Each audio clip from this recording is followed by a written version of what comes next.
One of my favorite activities is getting out of my garden and going on a plant hunt.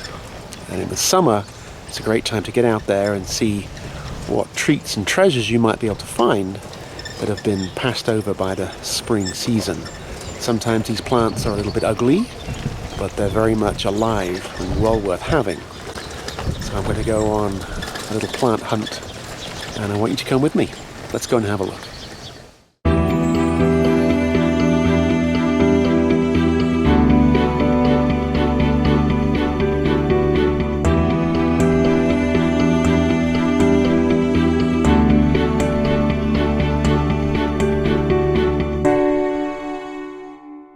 This is Balakis Garden Centre in East Haddam in Connecticut. It doesn't matter where you live, you'll find nurseries and garden centres like this within an hour's drive that have some choice plants that you just don't typically come across. I found the staff here to be friendly. I'm always surprised at what I find, and I think it quite likely that there'll be a gem here for me today. This is a really cool plant. This is called Cleome. Comes in different colours as you see, but every one of these is going to have the ability to set viable seed. And the plant is wonderful, but you'll have Cleome seeds for many, many years to come. And in the planted courtyard, we've got the white version of this. We've got the white plumbago, and this is that beautiful pale blue plumbago. So everything so far is very much the annual. You could keep it for longer, but typically they are sacrificed and do not come through the winter. I love them. I like the tropical stuff, but I'm a big fan of perennials. And this perennial collection, these are the plants that you put in some effort to find, and they'll just keep coming back year after year. Now here's a plant I've been after for a long time. This should be getting a bit more shade. It's called Rogersia. I just love that leaf.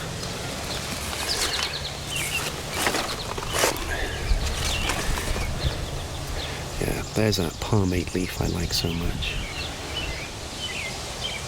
Cardinal. Can I live without that plant? Probably not.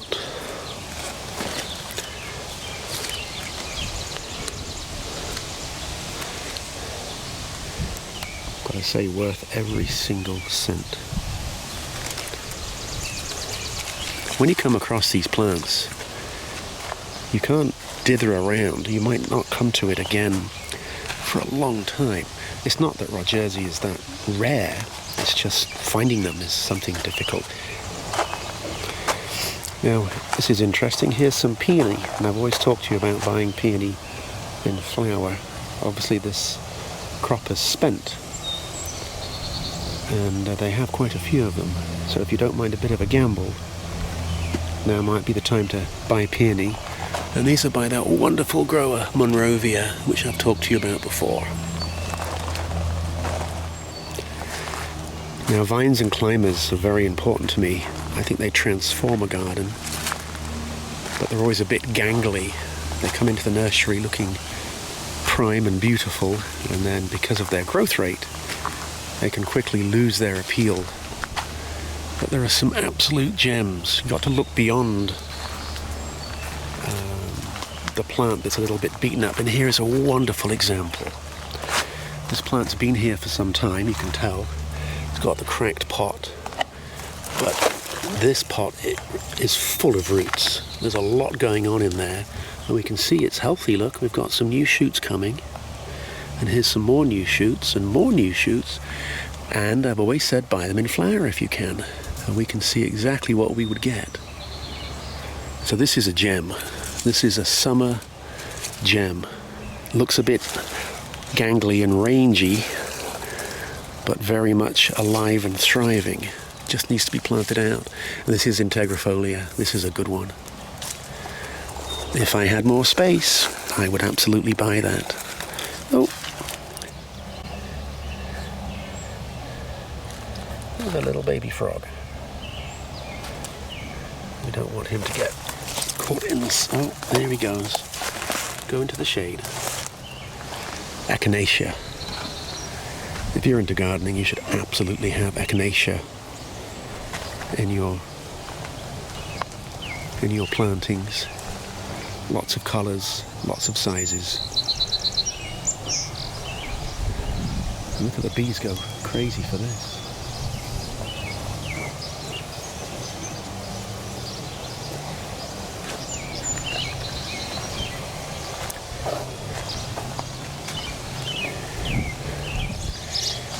Here's another euphorbia. This one's got the really nice variegated. This one is, look at that. Isn't that exquisite? Ascot rainbow. You see all that nice fresh growth. Beautiful. Look what we found. Anybody recognize this plant?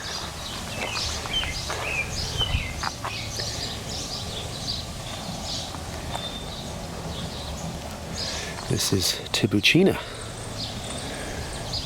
ready to be bought and stuck in a pot and put on a deck or patio. This is a wonderful plant called epimedium. It has these little shield-like leaves. Some are tiny and diminutive. Wonderful ground cover. And then that's on the smaller side. And then you come up to this. What I like about epimedium is that the leaves are very tough and wiry. But when they open up, they are just so elegant. Very paper thin and very, very soft. But this is a tough, durable plant. You put in a planting of these and make sure they get established, and they will crowd out the weeds. It's very tempting in the summer to abandon planting. You've got lots of other things that you'd rather be doing. You don't want to be out there watering. But I implore you to get out and have a look. Just get out a map, draw the distance you can drive in 1 hour, and make an event of it. Get out to these nurseries that are off the beaten track. Oh, this is Trichurtus. Oh, look at that. That's why I come here. This is the toad lily. Is it the toad lily? Yep, Formosa, Trichurtus formosa. I've been looking for this plant for a long time. And here it is. But not only is it the plant, but look how healthy it is. And what you want to do is look down here and you can see all this nice new growth. Wonderful plant, Trichurtus. Oh, my garden's too small. $13.95, a bargain. I might just have to have that. I wasn't going to buy anything, but there we are, the Jersey and Trichurtus. Now, I've featured this plant in the planted courtyard. I've grown it from seed, I've shown it to you in the past, and I've frequently asked where to buy it. And here is a great reason for getting out of season and seeing what you can find, because this is the plant for sale. Coachleocanthus caracalla, snail vine, corkscrew vine. It's a tropical, it needs some protection in the winter, but the flowers are beautiful, nautilus-shaped, curly-Q, snail-like. Great fragrance, great flowers, and something well worth having. And it comes as no surprise to me that this is from Monrovia. So you can find the plants if you get out there and look for them. So it's official. I couldn't possibly come here and not buy something. And I think this is the issue. We tend to go out and look for specific plants. And that's great. That's discipline, and you end up with a plan and structure. But every now and then you need to be open to what you were looking for a few years ago, didn't find, and then it just pops up in front of you. Got the Regerzia and the Trichurtus, two choice, beautiful, wonderful plants that are well worth having. And they're now going to go into the planted courtyard. So Gardening is a 12-month activity. Obviously we've got spring and we've got fall, and those are big planting months. But you can really have great success with the choice stuff by hunting it down out of season. I've talked about mail order in the winter. That gets me ahead of the season. I get plants I want and I can grow them on. And now I'm in the middle of summer, in early July, buying plants, but they'll get submerged and they'll be perfect, just wonderful. Now I have to find space in the planted garden for them. So thank you so much for watching. My ramblings will continue. Thank you to all those that comment and help guide my channel, much appreciated. And there'll be a lot more like this. This is a plant-centric, plant-focused channel. If you want to learn how to grow plants, you've come to the right place. So on that note, I am going to go and plant something. Bye for now.